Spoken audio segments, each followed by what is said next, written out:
Image and video is like everything that we're focused on right now. That is going to be such a small part of our future. The future that I want is to be able to contribute towards tech in a way that's going to be helpful for as many people as possible and not create things that are just going to like destroy our brains, but really help people tell better stories.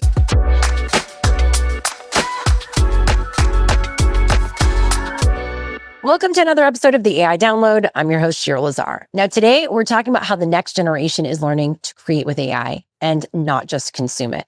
My guest has built one of the biggest AI learning communities online, teaching thousands of creators to turn prompts into real careers and money. Yes, we're talking about making money while learning how to use AI. Rourke Heath is the founder of GenHQ, and with over 500,000 followers and partnerships with Adobe and Runway, he's teaching us how he built his community, his creative process, and what the future of AI education looks like. But first, a huge thanks to our series sponsor, Hivelighter. You can transform your daily reading that typically takes forever into a more concise experience that's basically like speed learning every day.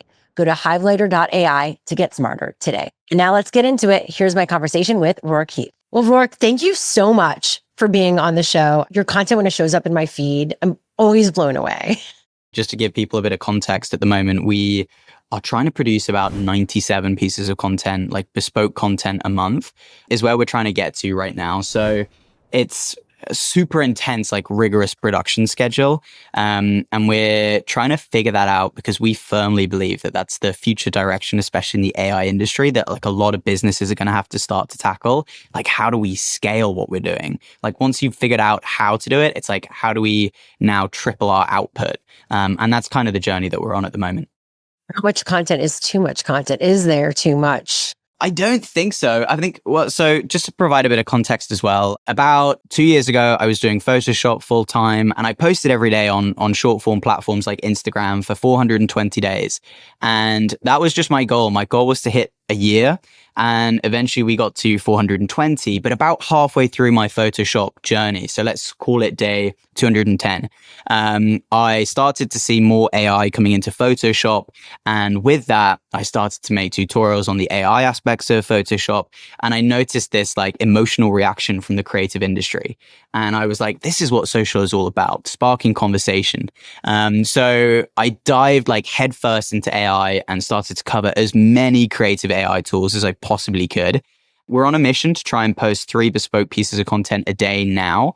And whether that's like a post that goes out on social, like a short form, a post that goes out on YouTube, and then also like a bespoke Instagram story, for example, 3 posts a day, every day, Monday to Sunday. So I guess we're going to kind of deep dive into what does that production schedule look like? Like, how do we figure that out? Because as I mentioned at the start of the pod, I think it's like something that every business is going to have to start to tackle soon.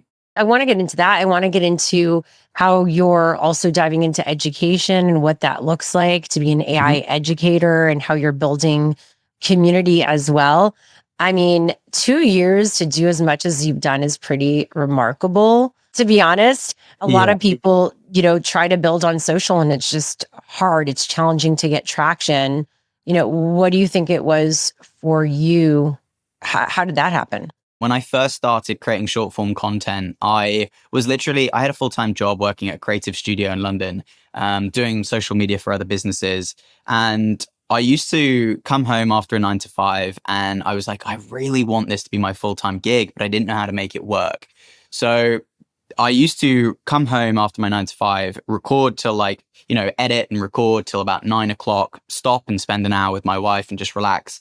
And then the next day on the train on the way into work, I had half an hour to edit on CapCut to then get my video out for the day. And that was my routine that I did every day. And for me, it was about finding a sustainable routine that I could fit into my schedule based on what my commitments were in my life. I pretty much sacrificed like the social side of my life for a good year and a half. And I think that that's kind of a lot of the, when people go into social, people don't expect that they have to sacrifice enormous amounts. If you really want to get to the top and you really want to become, take this seriously and make this a full-time gig, there was a huge amount of sacrifice that came with it. My family would take me away on holiday and I would leave half the day and come home and edit. And at that point, I wasn't making a penny, but I did it out of like just discipline. So I think that it was finding ways that I could be disciplined with myself with the time that I had allocated in the day, and just compounding that knowledge day in, day out, and testing different formats. I would try everything. The amount of spaghetti that I would throw at the wall to just see what would stick in like education, to just see what people resonated with, was like staggering. And eventually when I found formats that worked, I just built on those formats, capitalized, and replicated it over and over in different ways, and really just fine-tuned this model of education until it appealed to the masses. Yeah, so much discipline, so much persistence, and there is sacrifice. That is so Mhm. real. Out of curiosity, what formats did work? That's a great question. I mean, I tried everything. Like when it came to education, especially teaching in the tech world, Yeah. I used to get my phone and I used to record my phone, like recording my screen like this and like pointing and being like, oh, this is, you do this first, then you do this first. I tried that as like a organic user generated kind of UGC style format. Didn't work. Then I went to screen recordings and then I found a little bit of success. And then I developed on screen recordings and was like, okay, screen recordings with,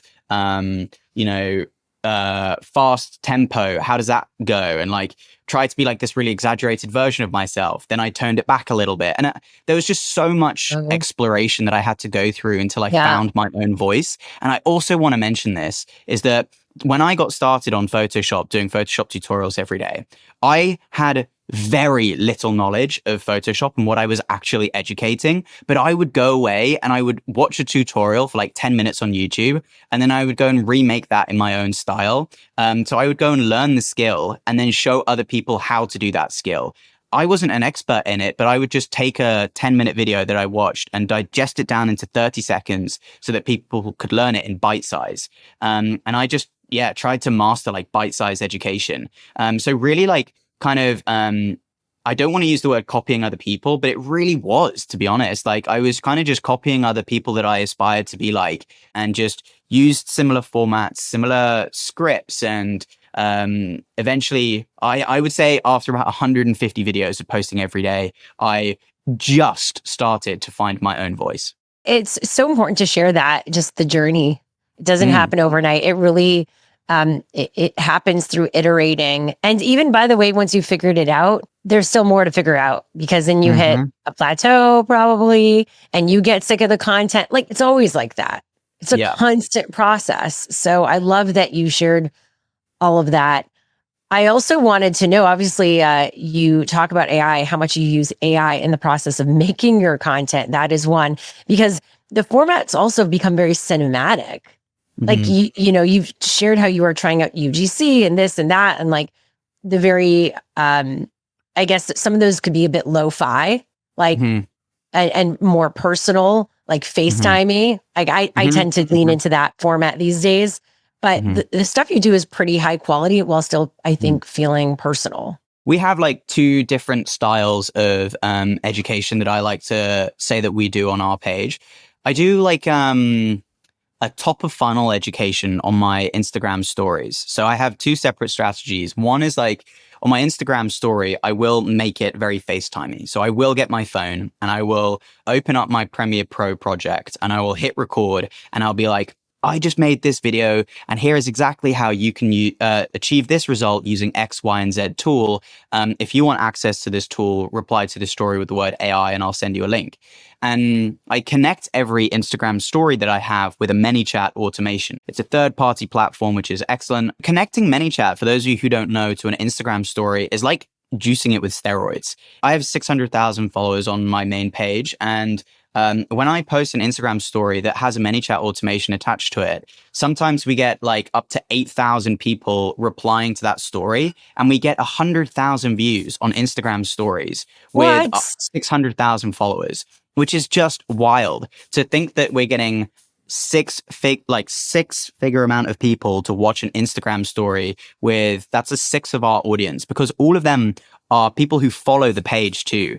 So like, Instagram stories are super underrated, especially if you can juice it with ManyChat automations. So that's like our top of funnel education that we have. And what I do when I do my ManyChat automation, I will send people to a link that has more education on it. So I will then have created a separate video that either exists on YouTube or maybe it's in my paid community where we actually teach people in depth about this tool. So maybe it'll be like a 30-minute breakdown. So really we have this top of funnel on Instagram stories, and then we have the Instagram Reels, which is highly produced. Each video probably takes about 8 to 11 hours to start to finish. And we sit down at the start of the day and we make sure that from like ideation at the start of the day to completion, every project is done in a day. We hate things to carry over to the next day because there's so many other things that we have to be working on, which are all really exciting projects. But in order to keep up with the rate of production, everything has to happen in a day. You don't batch shoot a bunch of them? Are you actually shooting what's relevant that day in the world of AI, or? Yes. So, for example, a bit of context as well. So we cover creative AI tools over on my Instagram page. So we work like directly with some of the, all of the top companies now at this point, which is amazing because we act as a distribution network for a lot of these companies. So when they have a new tool, we find out about it early, we play around with it, and then we release a video at the moment of release. So we usually have like this window where we have maybe 24 to 48 hours to produce a video. But the companies will reach out to us at like 6 o'clock when you're trying to relax on the beach for half an hour on a Saturday. And they'll say like, first thing Monday morning, we need a video done. Actually, when I saw you in Dubai, we'd finished an entire day and a company said, major update coming out tomorrow morning. Can you do it? And there was like no option but to not sleep. So we're kind of at the whim of all of these like creative AI companies and that's what like, for me is very important, is that we deliver high quality content on very short like deadlines, because then everyone comes back to us. So it's really important to build that rapport for me with the client to make sure that we're delivering that high quality education to, and I think that there's things that you can take away from that for when it comes to client work with AI as well, that if you can deliver high quality content on very short deadlines, people are going to come back. Yep. I mean, I think in these new spaces too, they want people that are reliable, that they could trust and deliver totally. Mm-hmm. Going back, what AI tools you use for your actual content? Besides, obviously, your testing. I mean, part of it is you're testing out tools all the time. But are there go-to tools that you use all the time, no matter what? Yeah, so I think like a lot of the time we call it like in the production world, you call it like a hero shot, for example, right? And we use like a hero image, and every time we create like an image, for example, that might be our hero image for this advert that we're making for a certain company, we'll use Midjourney. Midjourney for me is one of the most incredible AI image generation tools. You have access to personalization. Similarly to when you start watching Netflix on the TV, you have an algorithm based on what you want to see.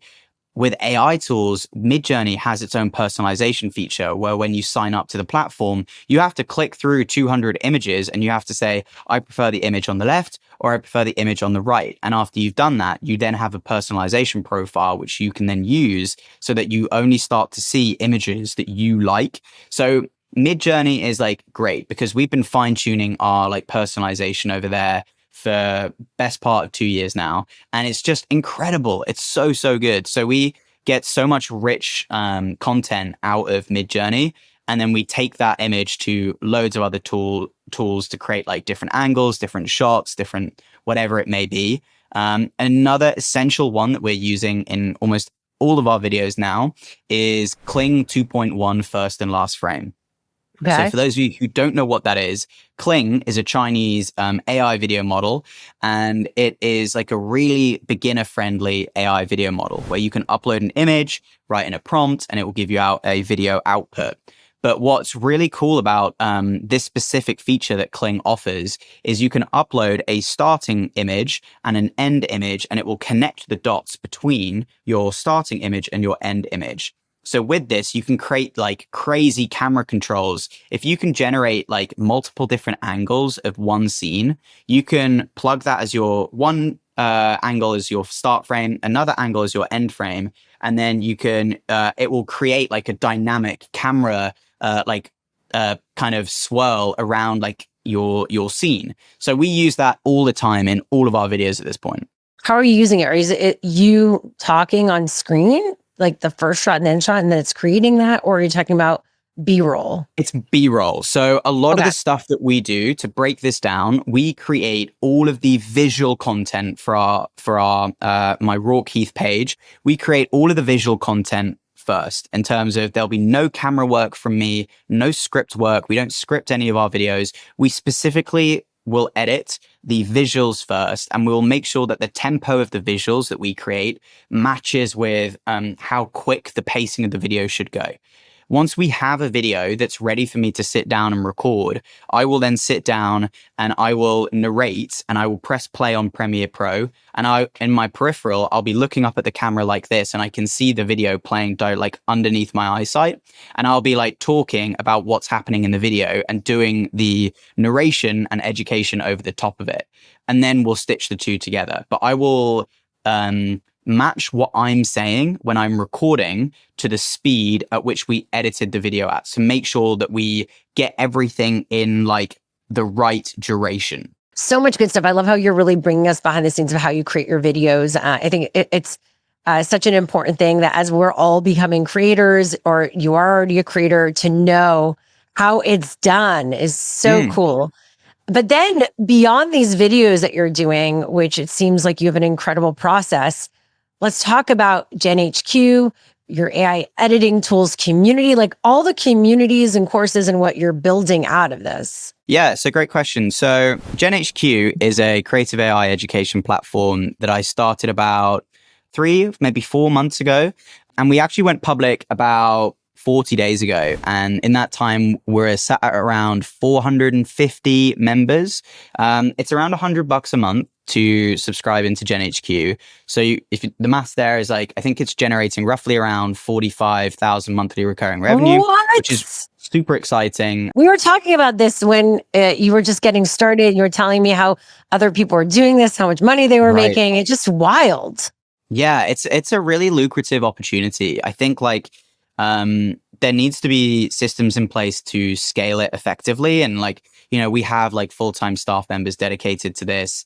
But to give a bit of context as to like what we offer on the platform, this is not going to be a sell, by the way. This is just going to be like what we do. Yes. So GenHQ, we offer like, obviously there's so many creative AI tools out there at the moment, and it's so hard to keep up with them.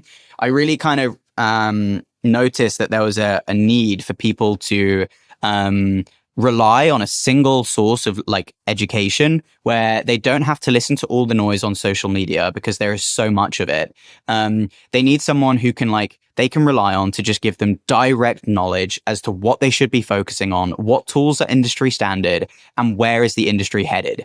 And then basically, we cover all of the tools in their individual components. So we give you full breakdowns on all of those. Whenever there's an update to any of the tools, we'll then go in and create update videos for them. So we're creating a new piece of content over there roughly around every 2 days.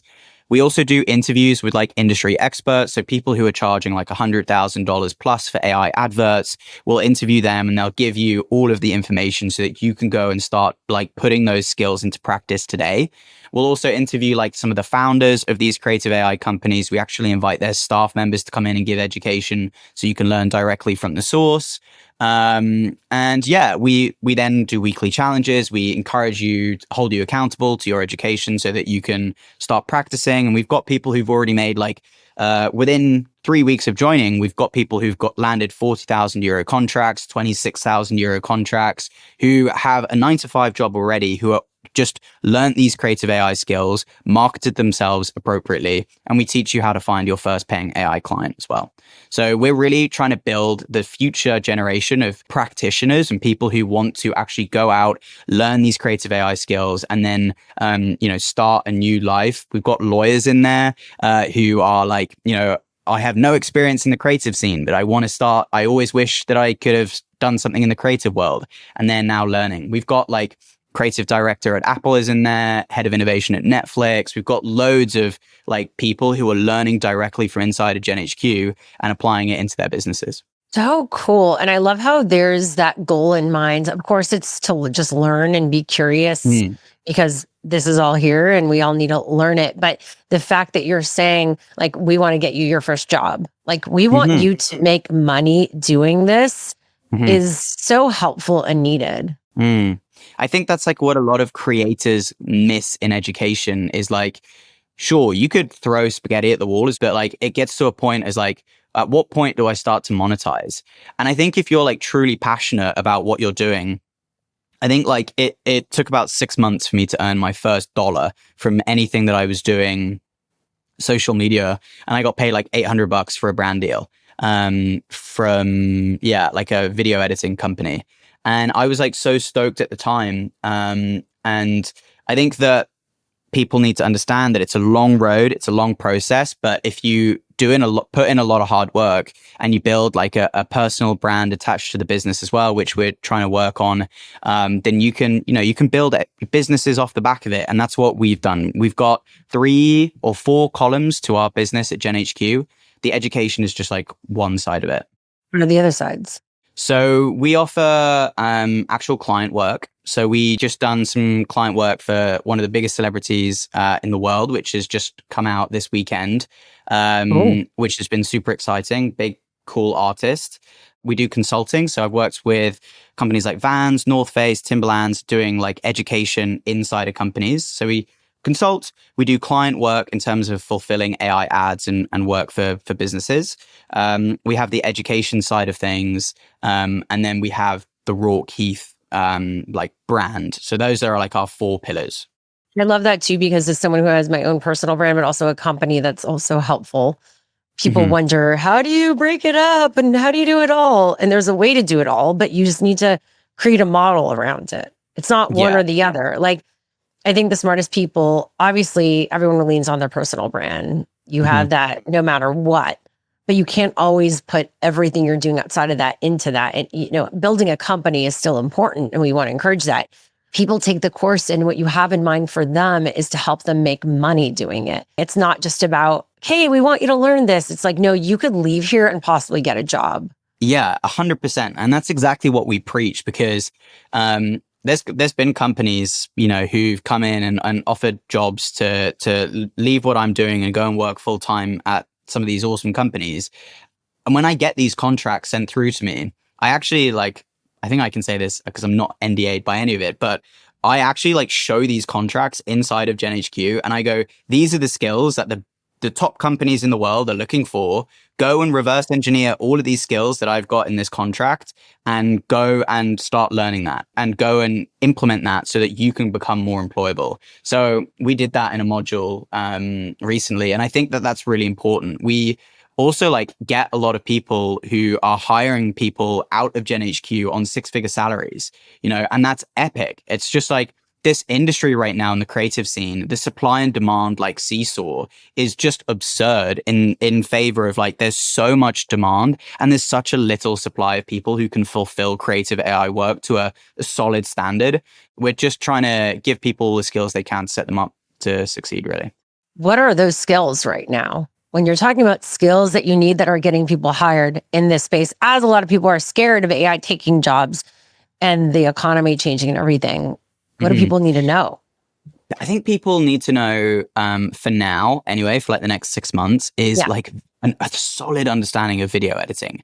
I think what we're realizing is we have all of these people, as I mentioned, like lawyers, for example, who are in the community who may have they're starting to understand these creative AI tools, but where they lack the core understanding is in production. They don't understand what scene should follow the next one. And having an understanding of, as you're watching a movie and every cut and the next scene makes sense, having that knowledge in your head is super important. And there's a big disconnect right now. So you could be super creative. You could create incredible AI imagery. But if you can't piece that together to tell a compelling story, then you're going to struggle. So that's also a skill that people really need to practice. And that's why we do the weekly competitions. So we'll pretend that we're a client. So this week we were hey, I'm Renault and we have this new car, and I will create an image of a car. And then everyone has to go and make an advert for this car. And then we'll pick a winner and they win $100 to $1,000.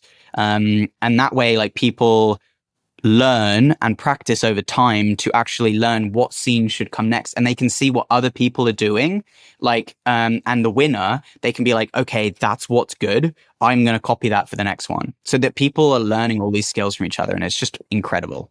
So what you're saying is, storytelling is going to be a Yes. huge skill, Yes. which I hope that folks listening or watching who are storytellers, because there's a lot of traditional folks that are worried right now, can see, okay, well, this. So what do the people that already know this need to learn to not lose relevance? So a lot of people might have a storytelling expertise or creative expertise, but they don't necessarily know how to work with AI. So they'll probably lose those opportunities as well, right? Look, I think my recommendation for people who maybe been on the fence about starting to pick up AI, or maybe you've just started, or I'd say like, I understand for a lot of people, it's very daunting, right? It's this rapidly evolving world that we've noticed a lot of people that we speak to are like, I'm here learning about this stuff because I have no choice. I have no choice. I know that I have to learn this in order to stay ahead. For some of these people, they don't want to learn it because they were very happy with how the way things were, and they were, they've been doing traditional content for the longest time, and they were happy in their stride.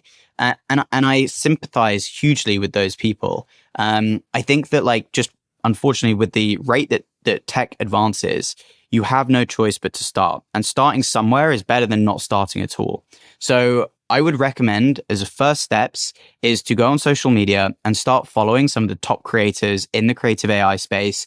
And when you're scrolling on your phone and you're just chilling and you're hanging out, there may be a video that you can watch that will educate you. And also you'll find a bit of entertainment in there as well. And I think if you can just ease your way into it and just slowly start understanding new things that are happening, it will spark ideas in your head, and maybe it will spark curiosity for you to start then taking those next steps and start learning a little bit more. Because the truth is, it's very daunting. There's so much out there and there's a lot of education to learn. You just have to start. If you don't, there is a very good possibility that you will be left behind. So do you feel, as someone who is a leader in the space and using these tools, do you think that there will be no jobs in the creative space, or what will be the new jobs? Yeah, I mean, we're already seeing the new jobs emerging. I actually just sat down and did a podcast with the lady who was the head of innovation at Netflix for 8 years. And she hit me with a really interesting stat. And she said that creative directors, right, which is a position that has been around for many, many years, but that role as a creative director, average salary in the US was something like $65,000. And then the stat was that people were making like 75 to 80K more just by saying that they're an AI creative director right now. So the pay jump was drastic. It is basically what the general premise was. So the pay jump is drastic, even if you can just say that you're an AI creative director, because the skills are so much in demand. And a lot of these people who are saying they are AI creative directors have only been playing with these tools for a month, 2 months, right? Yeah. And so I just think that if you are financially driven, sure, learn these skills and capitalize on the gold rush right now. If you are somebody who is, they enjoy their career and they want to learn more about what they're doing, sure, dive into AI. There's heaps for you to learn, and it's so exciting. But I think that there will be so many new jobs that are coming around. We're seeing prompt engineers. We're seeing my friend Justin Hackney, who is the founder of Wonder Studios, which is a huge AI production studio in London. He's putting out jobs on LinkedIn all the time, and they are new job titles that you've never heard of before. And I love it because I think he's making them up on the fly at this point. But and it's great because no one, the industry is so new. You can just make up these job titles and maybe they'll stick. But there are loads of new jobs that are coming around in the AI scene. And I get asked all the time, hey, do you know anyone who is good at design or branding and also good at AI? Hey, do you know anyone who's a good video editor and also knows AI? They're these hybrid positions that every company is looking for. And then when a company finds one of these people who have those skills, they then use that person to upskill everyone else in their team, in their creative team. And they use that person to teach everyone else internally in the company. So I think that if you can just upskill a little bit, you'll become so much more valuable right now. I love this. I think this episode hopefully brings some optimism and possibility for folks, because my hope is that if you're listening to this or you know someone who's maybe been feeling bad about this, time to say like, no, listen to this episode, because you might have the skills, and just knowing that you could do this or add this to your resume and skill set, double your salary or increase it. And there's so many openings right now, hopefully gives some sort of feeling of, again, possibility or something good, positive right now, which is important. Yeah. I want people to feel that way. When I first started learning about AI, it actually came from a place of fear. I remember very specifically being in an airport. This is about 2.5 years ago. And I was like, oh my God, like AI is going to take control of that nuclear button and it's going to end the world. And like, I was having this like existential crisis in an airport, which is not a fun place to have like an existential crisis. And I went down this rabbit hole and I was like, man, I need to like brush up on this, like just so that I feel at ease. And when I started to teach myself, I was like, damn, this is not that bad. Like, it's not that bad. And I think it is just like taking those small steps and starting to understand what's possible. You can get up to speed very quickly. Like in a month, you can get up to speed. With the right education and following the right creators, I think you could definitely get there. How do you make these tools accessible as an educator and a creator right now? Because they can be very technical. Almost one of the biggest barriers to entry for a lot of people right now is the financial requirement for a lot of these tools.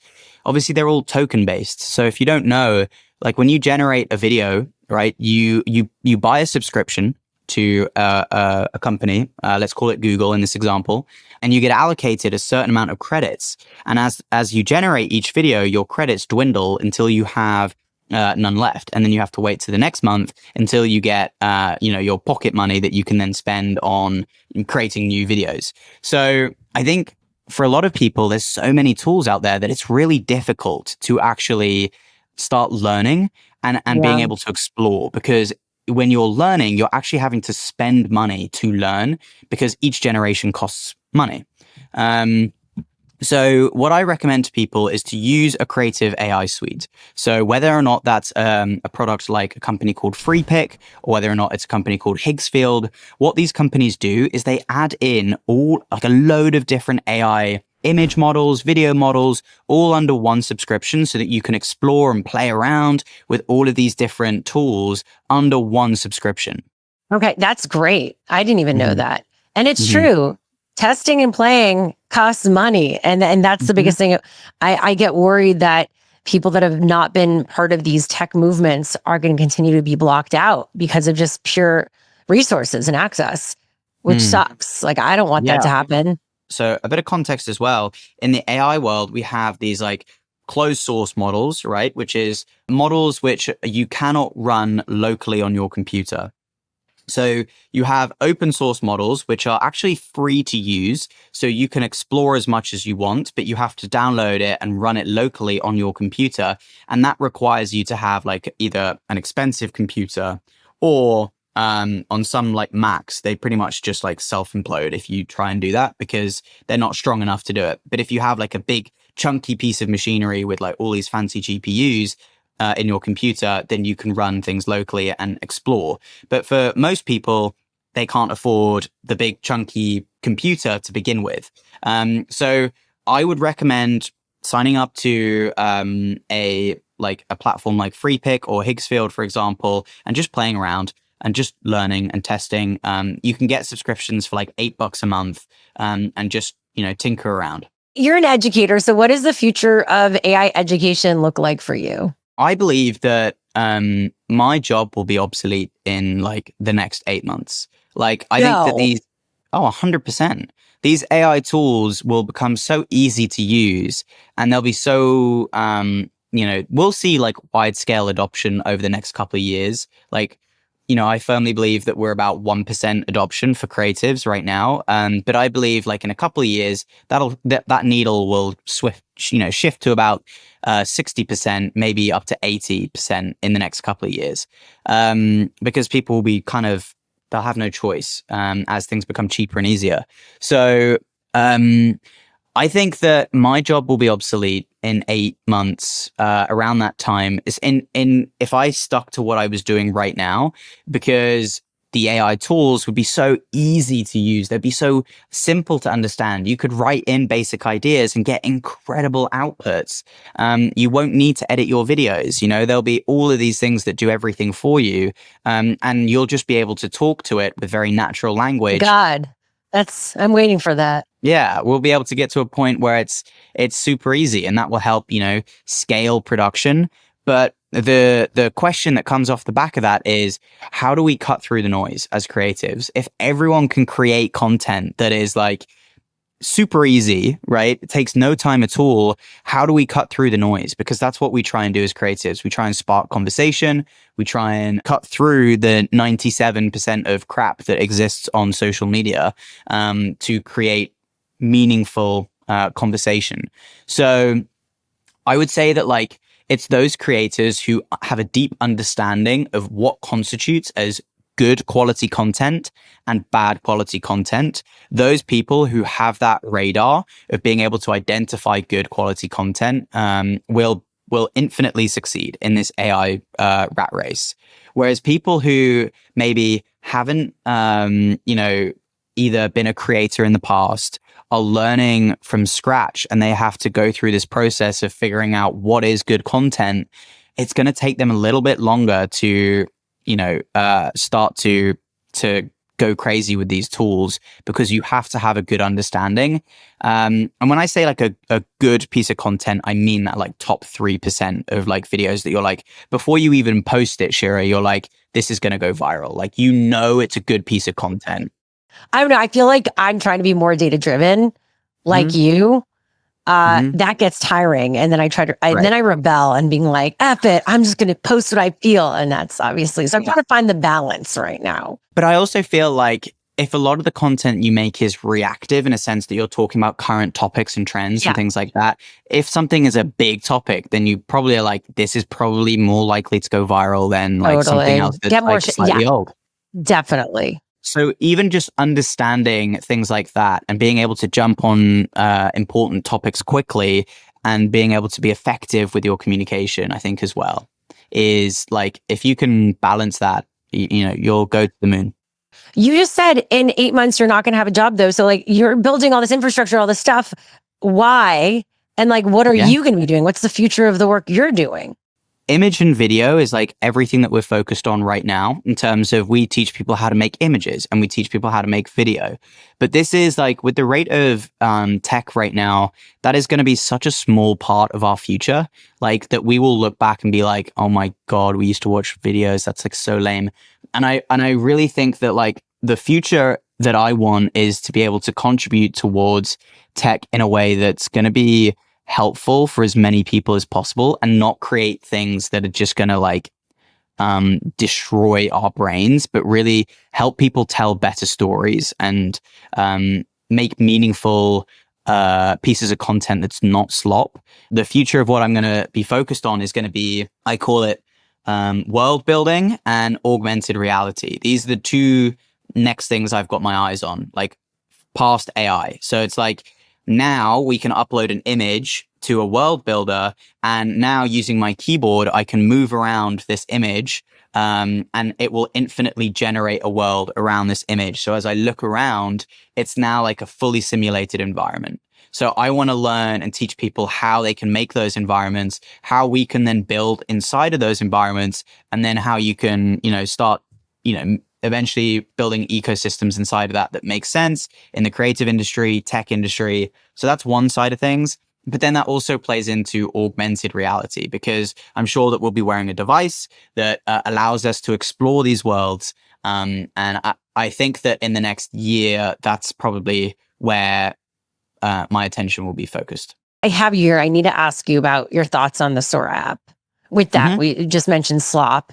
So What do you think about it? How do you think it's going to contribute to the AI world and the social worlds? Yeah, what's your hot take? My hot take is that it's terribly exciting. I think that it has very limited application right now in terms of being a creative professional. In terms, delivering high quality content for clients. Right now we can only generate videos that are in a really low resolution. A client wouldn't be super stoked with that. I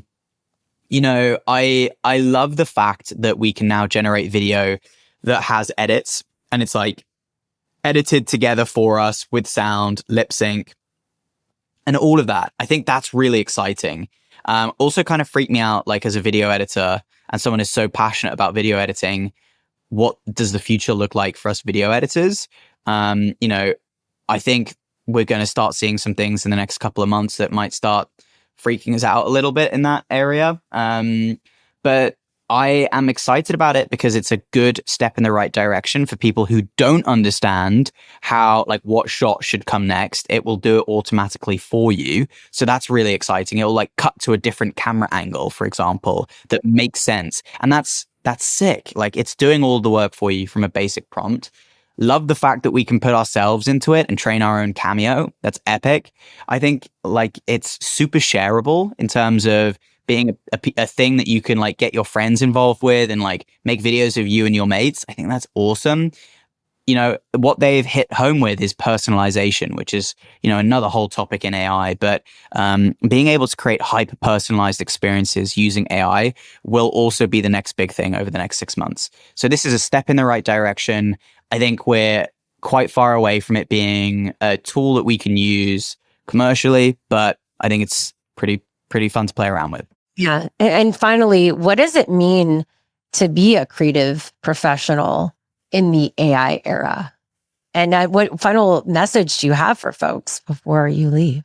I think it means being highly adaptive to, you might be comfortable with the way that you do things, but your brain will need to kind of adjust to this treadmill where it changes directions on you. If you can adapt quickly and you can, your boss or your manager, or maybe you are the boss or manager, you can pivot quick. I think you're in a great spot. And I think this is a skill that people will progress over time. I'd say the last message I would leave for creatives is we're in a very, very exciting place right now where you have the opportunity to be a solopreneur, where you can produce all of this work and you don't have to go and work for someone else. You can do this for yourself, live on your own terms. I'm living in Portugal right now, right by the beach, and I'm living out my dream. And if I can do it, I'm not special. You can do it too. It just takes hard work, dedication, commitment to and a willingness to learn. And if you've got those things and that drive, then I promise you'll crush it. And you can reach out to me at any point if you need any advice. What a great person. You're such a great guy. Honestly, I so appreciate you. This has been fabulous. And just thank you. Thank you for your positivity and energy and for the work you do. Mm-hmm. No worries. Thank you so much, Shira. If you're curious about learning how to create with AI, please check out Rourke Heath, follow him, check out GenHQ as well. All the links in the show notes. And of course, I always got to give a huge shout out to Hivelighter. This show would not be where it is without them. So please go check them out and support what they're up to. Plus, the tool is really cool. It basically creates a summary of the news that you read every single day. So it's super easy to consume all the information you want to consume and basically get smarter. So you can click the Hivelighter link in our show notes. We've also got the AI download collection where we put together all the things that we have included in the episode. So it's easy to keep track of. So again, check out hivelighter.ai and support our show sponsor. If you love this episode, subscribe, rate, and share it. Also, leave a comment. I love to see your comments. I reply to them. It also helps me keep growing the show independently. We've got so much more coming your way, so I'll see you next time on the AI Download.